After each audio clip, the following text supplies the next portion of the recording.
Estamos de volta com o nosso programa Mulheres aqui na Imagem da Cidade. Eu agradeço demais a sua companhia. Muitas pessoas me param para falar que acompanham aqui a programação da TV Galega, que ficam também esperando o nosso Mulheres estar no ar. Então, obrigada mesmo pelo carinho, pela sua audiência, pela companhia aqui também na programação da TV Galega. Vários bairros presentes nesse momento através desta audiência especial. Sejam todos, então, muito bem-vindos também aqui sempre na nossa programação, tá?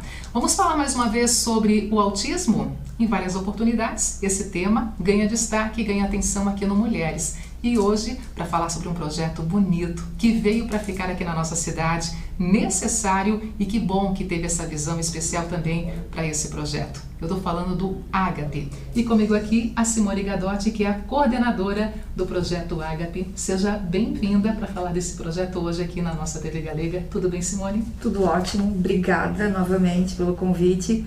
Eu acho que é importante a gente falar e divulgar o Ágape, porque como você mesmo falou, ele veio para ficar. E quando a gente pensou no Ágape, a gente queria que fosse alguma coisa diferente, alguma coisa que suprisse uma demanda que a gente já sentia há muito tempo. Quem acompanha meu trabalho sabe que eu sempre falo, eles vão crescer. Os autistas vão crescer. E a gente precisa preparar eles para essa vida adulta, né? A gente sabe que eles têm um potencial gigantesco, mas que às vezes fica lá escondidinho por falta de um olhar diferente, por falta desse incentivo, né? Então o Ágape veio justamente para preencher essa lacuna. Então, a partir do momento que eles crescem, a gente quer que eles também se desenvolvam, né? E de que forma, nesse projeto, o Ágape é possível ver esse desenvolvimento, possibilitar esse desenvolvimento? E quem são hoje as pessoas que fazem parte do projeto Ágape? Hoje nós temos uma equipe muito bacana, né? Tem o Paulo, que é o Paulo Roberto Santos, que é lá do sindicato, do Cirecom, que nos apadrinhou e nos deu toda a estrutura, e eu sempre vou ser muito grata ao que ele está fazendo por nós, né? Então, toda a estrutura administrativa é cedida por eles, e nós temos o corpo técnico, que é fantástico, né? Tem a Camila Becker, que é a nossa terapeuta ocupacional, e a Samara Penteado, que é a nossa fono, e eu tive a sorte de encontrar duas profissionais que pensam exatamente como eu. A gente não quer tratar o autismo, a gente está tratando o indivíduo. A gente quer que o autista, quando ele chega ali, ele é recebido num ambiente onde não lembra em nada uma clínica, né? A gente faz com que, a gente tenta, né, fazer com que ele se sinta à vontade, se sinta em casa e ele se sinta livre para expressar quem ele é, independente do autismo. Porque a gente acredita que sim, eles têm potencial sim, mas eles precisam desenvolver esse vínculo com os profissionais, eles precisam ter essa liberdade de ser quem eles são sem ter que se encaixar num padrão. A gente tenta, né, fazer com que eles possam ser ele mesmo. E aí a gente descobre as especificidades dele, as particularidades, aonde a gente pode melhorar, o que a gente precisa incentivar nele. E também a gente percebe quais são as aptidões deles. Hoje, assim, a gente tem muita gente que pensa assim, é autista, nasceu para ser ou matemático ou para o TI. As pessoas têm essa mania de rotular eles, não, eles são nerds, eles são ótimos em informática, ótimos em TI. Mas não, nós temos alguns lá que não querem saber de matemática, nós temos um que é louco para ser um Masterchef. Então, assim, são vários tipos, né? São pessoas, né? Eu acho que a gente tem que partir desse ponto. Simone, a gente também vai se descobrindo com o passar do tempo, os anos vão chegando. Porque no autismo a gente sempre ouviu falar que tem o hiperfoco direcionado para um determinado tema, um determinado assunto, e ficam com aquele determinado gosto e preferência. Isso até acontece. Sim. Só que vai se descobrindo com o passar do tempo, vai mudando também essa preferência. E assim, nem sempre aquele hiperfoco é justamente aquilo que ele vai ser, que é aquilo que ele vai se encontrar, vamos dizer, profissionalmente. Às vezes o hiperfoco é mas às vezes ele quer fazer até outra coisa. Então não tem como a gente fazer uma receita de bolo. A gente sempre fala que cada adolescente que a gente tem no projeto hoje, ele é um projeto à parte, ele é um projeto específico. Então nós não podemos tratar todo mundo como se fosse uma receita de bolo, sabe? Como qualquer ser humano, eles têm as particularidades deles, eles têm as preferências, os gostos, a própria personalidade. Às vezes a pessoa quer que o autista seja comunicativo, mas às vezes o fato dele ser introspectivo nem tem a ver com autismo, às vezes é da personalidade dele ou da criação que ele teve. Então quando a gente tira esses rótulos deles, né, quando a gente remove todas essas barreiras e a gente descobre quem ele é, fica mais fácil da gente ajudar, né? Você falou em rótulos, né? Quando a gente não tem o diagnóstico do autismo, se a pessoa é um pouquinho mais quietinha, ela é tímida e pronto. Isso. Agora, se tem o diagnóstico do autismo, vai ser sempre porque tem o autismo. Isso, e assim, as pessoas estão muito acostumadas a olhar sempre aquele tipo de inteligência rotulada. Por exemplo, eu estava conversando outro dia com um autista adulto e ele falou assim para mim, ele tem doutorado, tem mestrado, sensacional. Mas ele falou, se ele for medido, né, medir a inteligência dele por trocar uma lâmpada, ele é considerado inapto.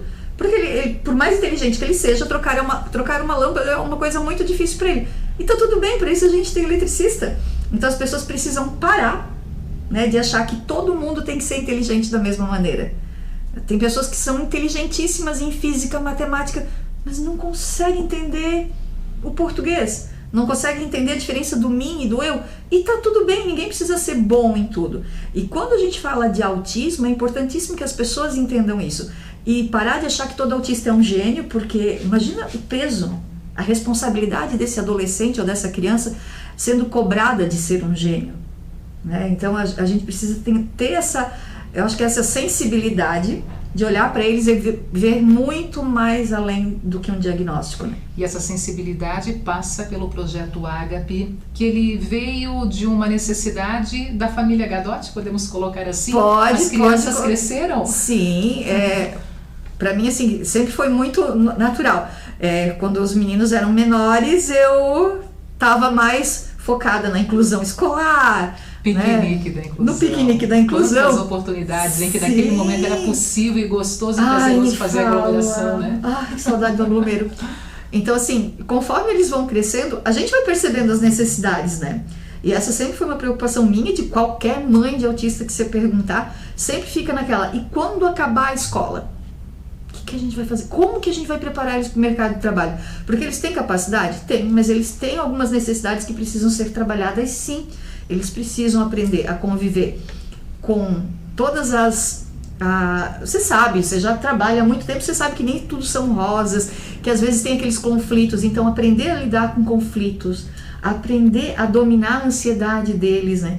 Lidar com as frustrações, porque a partir do momento que você vai para o mercado de trabalho, a frustração é inerente, né? Nem sempre tudo vai sair como você programou, como você pensou, e o autista tem muita dificuldade de lidar com isso, né? Esse mês a gente fez uma visita num supermercado e foi muito legal, porque a gente tem um dos nossos autistas que ele é mais calado e a gente sabe que ele precisa, né, se comunicar. Não que ele tenha que ser um locutor, mas tem algumas coisas que ele vai ter que melhorar na comunicação dele. Então quem cantava a lista de compras era ele. Então a gente dizia, tá, e agora? O que a gente tem que comprar agora? Aí ele pegava a lista e se obrigava a falar. Porque ele não podia pegar, ele tinha que falar. Então a gente vai trabalhando essas coisas com eles e eles não percebem que estão sendo trabalhados, sabe? Porque é uma coisa tão natural, a gente leva eles para atividades do cotidiano, pegar um ônibus, ir no mercado, fazer o próprio café da manhã. Nós temos uma cozinha no Ágape e a gente ensina eles a fazer o café, porque eles precisam ser autônomos, né? A gente quer que eles tenham um dia a casa própria deles, que eles possam morar, trabalhar. E como é que está sendo também essa experiência com a família? Porque eu imagino que muitos pais, muitas mães acabam querendo blindar esse seu filho. Com certeza. E não acabam proporcionando para eles experiências. Sim. Porque querem fazer tudo e mais um pouco pelo filho, né? Quando a gente sempre brinca, eu e Paulo, a gente sempre conversa sobre isso, né? Que a gente está consertando um carro em movimento. Porque o Ágape é um projeto inédito, né? Não existe nada parecido com o que a gente... Parecido até tem, mas não como a gente quer fazer. Do jeito que a gente está fazendo, não existe nada no Brasil. Então, lógico que conforme a gente vai passando os meses, a gente vai percebendo algumas coisas. E uma dessas coisas que a gente percebeu é justamente o fator pai e mãe. Porque pai e mãe, eu sei, eu sou mãe, a gente quer, né, botar embaixo da asa e proteger. E muitas vezes a gente priva eles, inclusive de frustrações. A gente sabe que não é certo. Eles precisam sim se frustrar, como qualquer pessoa, qualquer ser humano necessita da frustração, justamente para aprender que ele não é o reizinho da casa, né? Como a gente vê hoje adultos sem deficiência nenhuma, mas que tem aquela síndrome do reizinho, porque tiveram tudo a vida inteira e os pais não deram limites. É único e exclusivo e acha que o mundo tem que estar a seu favor, né? Então, como isso atrapalha? Então, você imagina isso do autista, que já vem com aquele rótulo que ele não consegue, que ele não isso, que ele não aquilo, e o pai e a mãe às vezes reforçam isso fazendo as coisas por eles. E eu sei o quanto dói. A primeira vez que o Bruno foi pegar o ônibus sozinho, um dia antes a gente levou ele, eu fui de ônibus com ele, eu e o Andrés fomos de ônibus com ele, mostramos aonde ele tinha que descer, esperamos a aula acabar, voltamos com ele de ônibus para ele saber em que ponto que ele tinha que pegar o ônibus, e no outro dia ele foi sozinho. Meu coração não sossegou. Eu só tive sossego quando o Andrés me mandou a foto dele vivo em casa. Mas a gente teve que soltar. Ele já pegou o ônibus errado, foi parar no terminal errado e tá tudo bem. Quem nunca? Quem nunca? Quem nunca? Né? Então, assim, a gente aprendeu na marra que a gente precisa soltar. E é isso que a gente está tentando agora. Como eu te falei, é o carro sendo consertado em movimento. Então, agora a gente também tem esse trabalho com a família, para que a família aceite que eles têm asas e que eles podem voar também, né? Falando em asas, você falou que o Cirecom, o Sindicato dos Representantes Comerciais das Cidades aqui do Vale do Itajaí, então ele abraçou essa ideia. Ele é o anjo de vocês. Ele é o nosso anjo, né? Com certeza. Assim, o Paulo comprou muito bem a ideia. Todos os associados, né, o pessoal da diretoria gostou muito. E é uma coisa que eu sempre falo, gente, que a gente está fazendo não é assistencialismo, não é caridade, porque a gente está desenvolvendo pessoas, né? Trabalhando com desenvolvimento humano. Exatamente. Então, assim, vai muito além de fazer o bem. Claro que a gente está fazendo uma coisa bacana, mas a gente está desenvolvendo aquelas pessoas para que elas não dependam do Estado, para que elas tenham autonomia. Eu sempre gosto de falar, a gente está resgatando também a dignidade dessas famílias, sabe?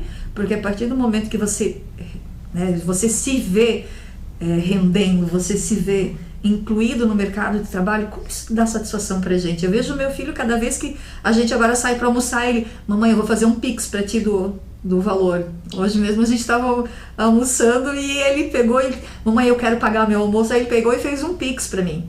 Sabe? Ai, pode até parecer cruel, meu Deus, ela tá cobrando o almoço do filho. Não, eu não tô cobrando, mas ele tá sentindo prazer, porque ele trabalha e hoje ele pode pagar o almoço dele. Então, como a gente vê na prática o quanto isso reflete neles, né? As meninas que estão fazendo terapia com a gente, menina sempre se solta mais do que menino, né? Tanto é que demora mais o diagnóstico, né?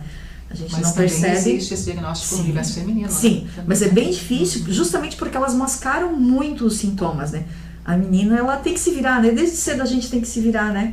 A gente não tem muita opção. Então, a menina, ela mascara muito os sintomas, mas o desenvolvimento delas também é surpreendente, assim, elas já chegaram nas primeiras sessões, elas já se abriram muito e está sendo muito, muito bacana. Simone, para conhecer mais o Projeto Ágape, para termos mais anjos, assim como o Sindicato Cirecom também com vocês, para termos mais empresas apostando na ideia e também mais jovens procurando esse processo de desenvolvimento humano através do Projeto Ágape, de que forma a gente pode acompanhar passo a passo desse trabalho de vocês? Hoje você pode entrar nas nossas redes sociais, é @Projeto Ágape Blumenau.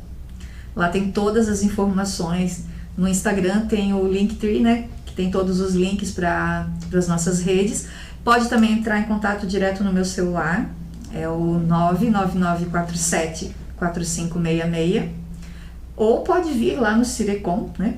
Também não tem problema. A gente está sempre lá, sempre disposto a receber. É ali que funciona o Projeto Ágape? Funciona no próprio Cirecom. Onde é que está localizado o Cirecom? Na rua... ai, meu Deus, qual é o Daniel bairro? Pfaffendorf. Opa, Itupava Seca? Isso, no Itupava Seca, logo depois da Kremer. Na rua Daniel Pfaffendorf, número 165. Falar nome em alemão é uma tragédia, né? Mas nas redes sociais, @Projeto Ágape Blumenau, se consegue tudo ali também consegue tudo para entender ali, melhor a bem dinâmica do tranquilo, projeto. pode entrar em contato, a gente mostra, vai lá, faz uma reunião, algumas empresas têm nos procurado, a gente tem a grata surpresa de ver que o projeto está tocando bastante corações. A gente fechou algumas parcerias essa semana passada, na verdade, e está sendo fantástico. As pessoas estão realmente apostando na ideia, porque é justamente aquilo que a gente falou, né? A gente está falando de desenvolvimento, né? E nesse caso, para a vida, para o mercado de trabalho, para a família, desenvolvimento como um todo, né? Como um todo, né? A gente até se compromete, a empresa que buscar eles, né? E que quiser algum dos nossos autistas que for contratá-los, né? A gente faz toda essa parte de ir na empresa, fazer todo o acompanhamento, né? Por que Ágape intitular esse projeto e dar vida e nome para essa ideia? Porque a gente queria fugir do normal. A gente funciona fora da curva, então não faria sentido a gente ter um nome comum. E ágape é o amor mais sublime, né? O amor de Deus para as criaturas. E é o que a gente quer que eles se sintam. A gente quer que eles se sintam amados, a gente quer que eles se sintam incluídos. Então o ágape veio por isso. A gente queria uma coisa fora da curva, porque a gente funciona fora da curva. Um amor para todos. Um amor para todos. Obrigada por estar conosco hoje aqui. @Projeto Ágape Blumenau, todas as informações ali, que tenhamos mais anjos presentes também. Com certeza. E mais famílias convidadas a se fazer presente. Com certeza. Né? Venham, participem, venham conhecer, vai ser sensacional. É isso aí, obrigada, tá? Eu que agradeço. Gente, intervalo comercial na sequência, tem muito mais. O nosso próximo destaque passa pela saúde e qualidade de vida para quem tem diabetes. Assunto em pauta, daqui a pouquinho, logo após o intervalo. Eu volto já.